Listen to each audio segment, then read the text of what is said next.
Oke, Assalamualaikum warahmatullahi wabarakatuh. Perkenalkan, kami dari kelompok 8 dengan anggota kelompok yang pertama itu ada Yasmin, yang kedua ada Raihana, yang ketiga ada Rostriana, dan yang keempat ada Putra pertama.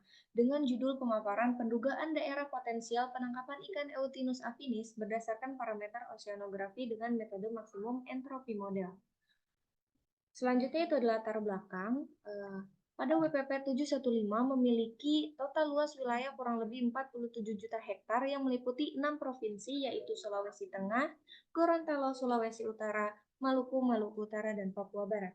Luas perairan WPP 715 dengan sumber daya ikan yang melimpah tidak menutup kemungkinan terjadinya penurunan spesies ikan tertentu pada waktu tertentu.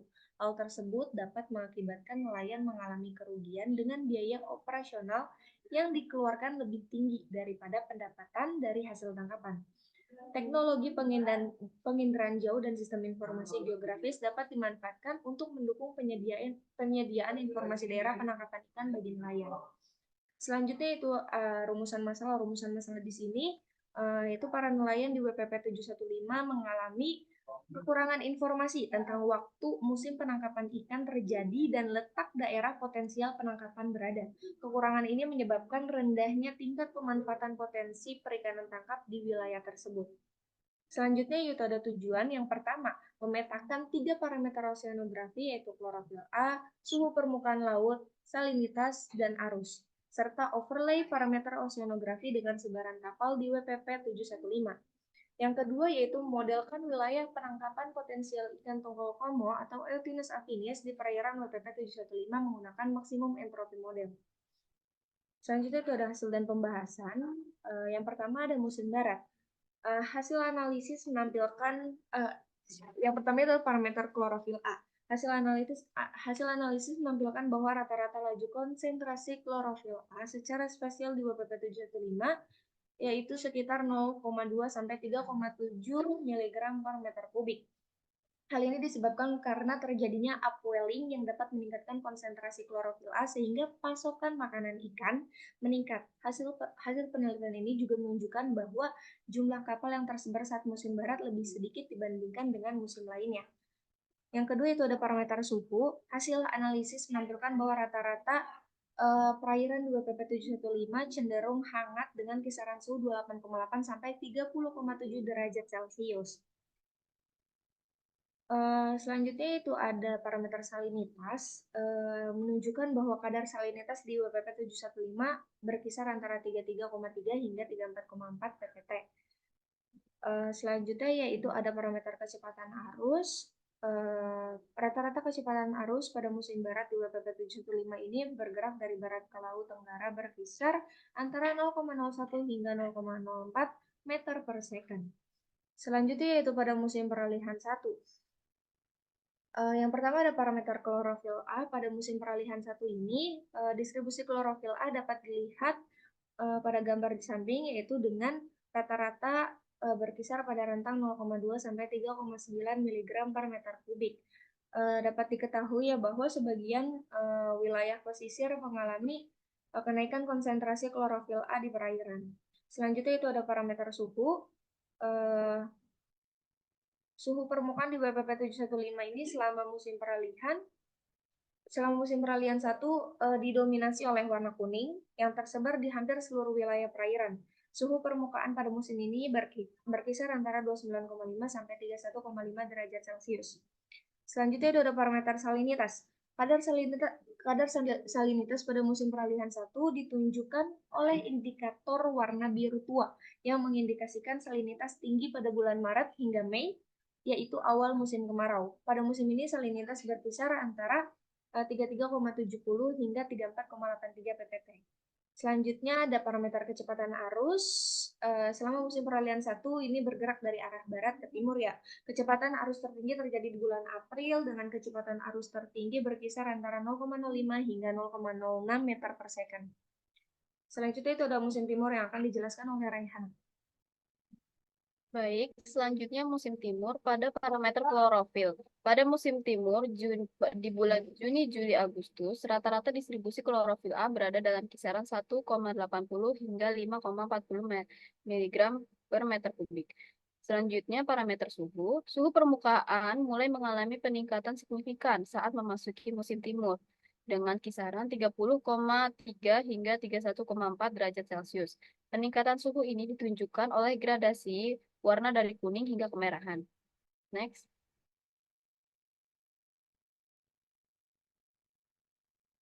Selanjutnya, parameter salinitas. Salinitas pada musim timur di WPP 715 didominan tinggi karena berada pada puncak musim kemarau.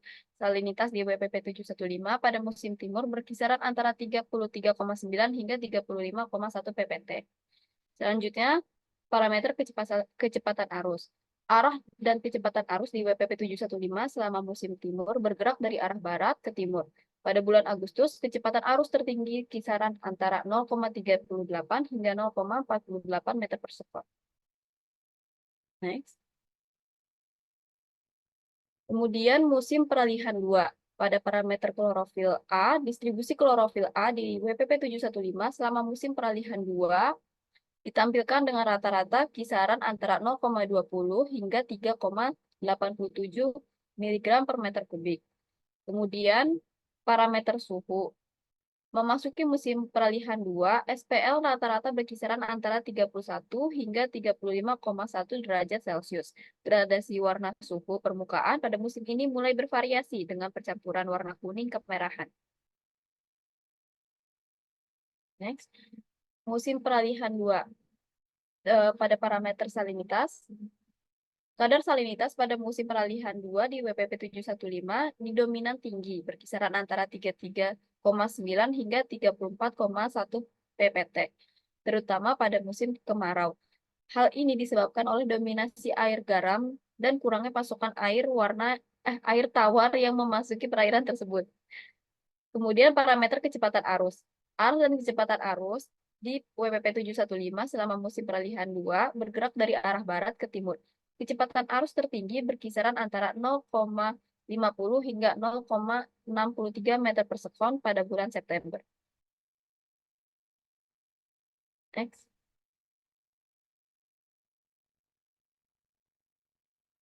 Selanjutnya ada kurva respon kesesuaian habitat. Kurva respon yang mencapai puncak atau mendekati 1 menunjukkan kondisi habitat terbaik untuk ikan tongkol. Hal ini dapat dilihat pada kurva kesesuaian habitat ikan tongkol di mana sumbu X menunjukkan konsentrasi klorofil dan sumbu Y menunjukkan HSI atau Habitat Suitability Index. Di mana bulan-bulan yang mendekati angka 1 itu ada di bulan April, Mei, Juli, Agustus, dan November.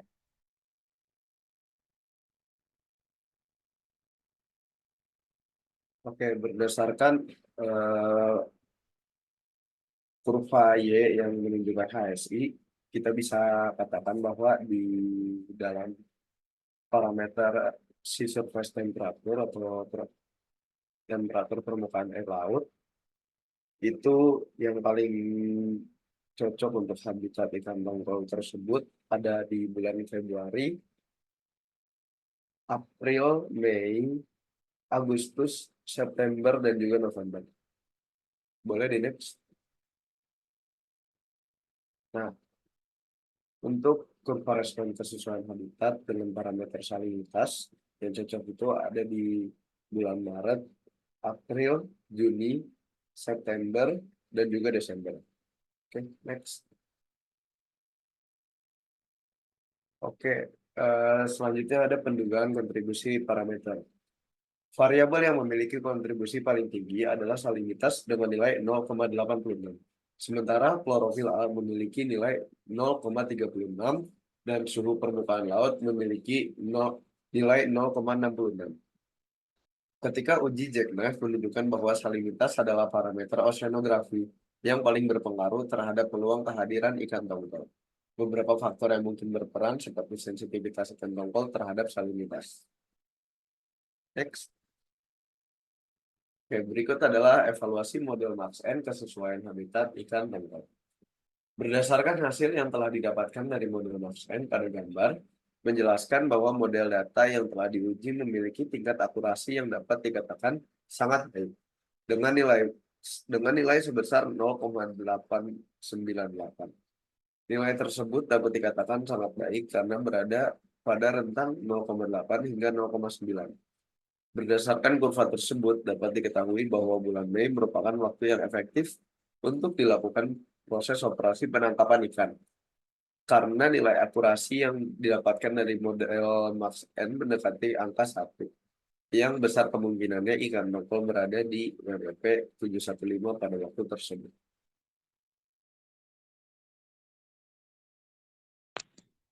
Selanjutnya, peta kesesuaian habitat ikan tongkol. Pada musim barat, rata-rata nilai HSI berada pada rentang 0,91 hingga 0,78. Lalu pada musim peralihan 1, nilai HSI menyebar ke keseluruhan perairan dan berada pada rentang 0,92 hingga 0,89. Next. Pada musim timur, nilai HSI mengalami peningkatan dengan rentang nilai 0,8 hingga 1, warna merah sebagai indikator warna tertinggi. Nilai HSI saat memasuki musim peralihan 2, yaitu September, Oktober, dan November, berada pada rentang nilai 0,8 hingga 0,9.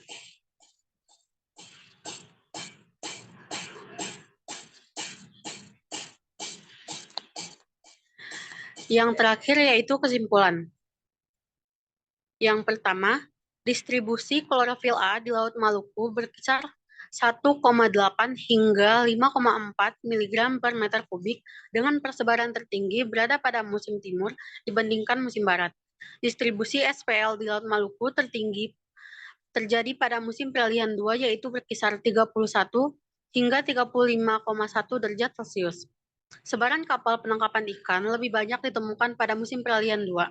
Posisi penyebaran kapal paling padat berada pada bagian tengah Laut Maluku. Kadar salinitas di WPP 715 berkisar pada angka 33 hingga 35 ppt.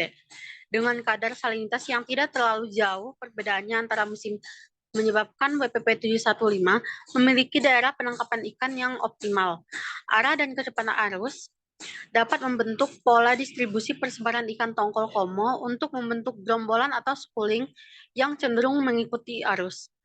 Yang kedua, tingkat akurasi model Maxent untuk habitat ikan tongkol komo di Laut Maluku sangat baik dengan nilai AUC mencapai 0,898.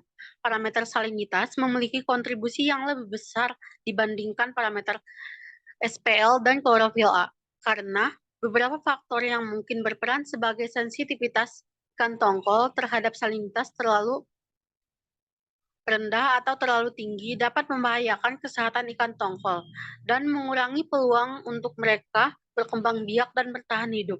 Peta prediksi daerah penangkapan ikan tongkol komo di Laut Maluku cenderung memiliki kelimpahan pada musim timur.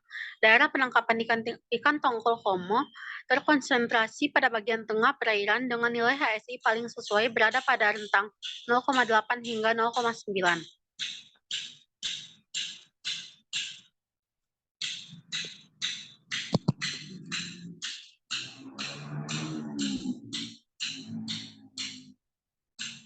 Oke, sekian dari kelompok 8 dan terima kasih.